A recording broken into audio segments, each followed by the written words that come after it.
जय माता दी मित्रों, स्वागत है आप सभी का हमारे YouTube चैनल पूजा पाठ जोन में। आज हम सुनाने वाले हैं आपको दुर्गा सप्तशती से तीसरा अध्याय सेनापति सहित महिषासुर का वध।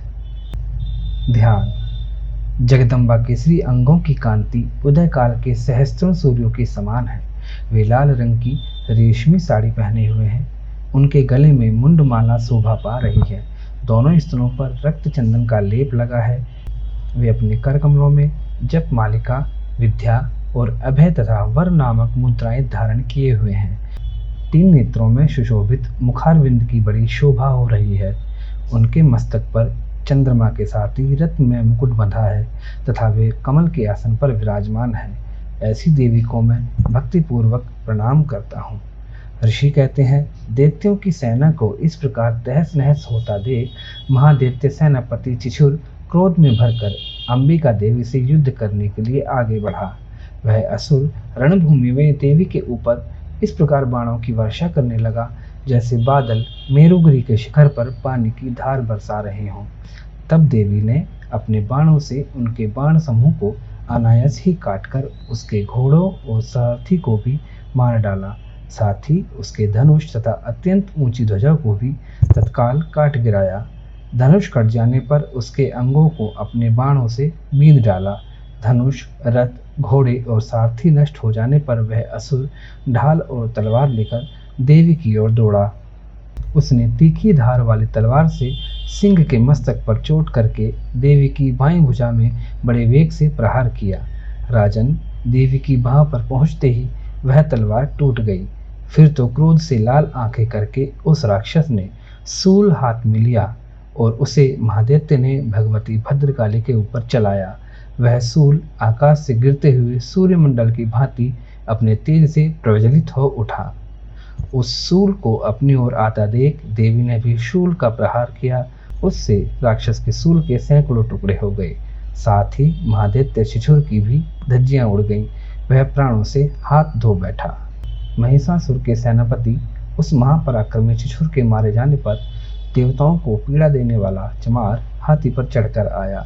उसने भी देवी के ऊपर शक्ति का प्रहार किया, किंतु जगदम्बा ने उसे अपनी हुंकार से ही आहत तथा निष्प्रभ करके तत्काल पृथ्वी पर गिरा दिया।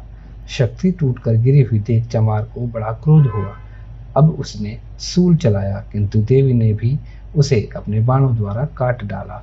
इतने में ही देवी का सिंह उछलकर हाथी के मस्तक पर चढ़ बैठा और उस दैत्य के साथ खूब जोर लगाकर बाहुयुद्ध करने लगा।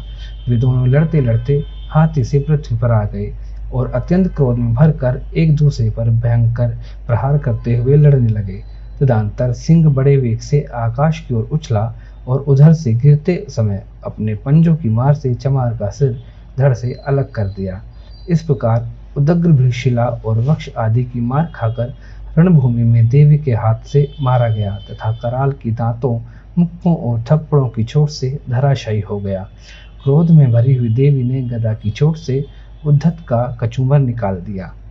बिंदपाल को, वाशकल को तथा बाणों से ताम्र और अंधक को मौत के घाट उतार दिया। 3 नेत्र वाली परमेश्वरी ने त्रिशूल से उग्रास्य, उग्रवीर्य तथा महाहनु नामक दैत्यों को मार डाला। तलवार की चोट से विडाल के मस्तक को धड़ से काट गिराया। दुर्धर और दुर्मुख इन दोनों को भी अपने बाणों से यमलोक भेज दिया। इस प्रकार अपनी सेना का संहार होता देख महिषासुर ने भैंसे का रूप धारण करके देवी के गणों को त्रास देना आरंभ किया। किन्हीं को थूतन से मारकर, किन्हीं के ऊपर खुरों का प्रहार करके, किन्हीं किन्हीं को पूंछ से चोट पहुंचाकर, कुछ को सींगों से विदीर्ण करके, कुछ गणों को वेग से, किन्हीं को सिंहनाद से, कुछ को चक्कर देकर और कितनों को निश्वास वायु के झोंकों से धराशायी कर दिया। इस प्रकार गणों की सेना को गिराकर वह असुर महादेवी के सिंह को मारने के लिए झपटा। इससे जगदम्बिका को बड़ा क्रोध हुआ। उधर महापराक्रमी महिषासुर भी क्रोध में भरकर धरती को खुरों से खुरदने लगा तथा अपने सींगों से ऊंचे ऊंचे पर्वतों को उठाकर फेंकने और गरजने लगा। उसके वेग से चक्कर देने के कारण पृथ्वी शुद्ध होकर फटने लगी। उसकी पूंछ से टकराकर समुद्र सब ओर से धरती को डुबोने लगा। हिलते हुए सींगों के आघात से विदीर्ण होकर बादलों के टुकड़े टुकड़े हो गए।